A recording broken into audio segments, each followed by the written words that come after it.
Itinalaga ni Chief PNP Police General Jose Melencio Nartatas Jr. si Police Brigadier General Rex Alvin Malimban bilang bagong direktor ng Integrity Monitoring and Enforcement Group.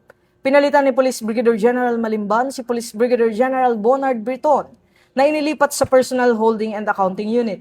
Ang IMEG ang pangunahing unit ng PNP na tumututok sa pagsugpo sa mga tiwaling pulis, habang ang Internal Affairs Service naman ang nangangasiwa sa pagsasampa ng administrative charges laban sa mga lumalabag.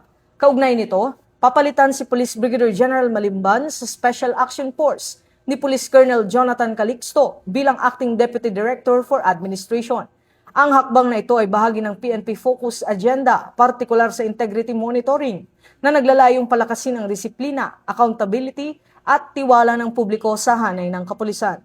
Sa pagpapatuloy ng reorganisasyon, inaasahan ng PNP ang mas pinaigting na kampanya laban sa katiwalian sa loob ng organisasyon, kasabay ng panawagan sa publiko na makipagtulungan sa pag-uulat ng anumang irregularidad upang mapanatili ang integridad ng kapulisan.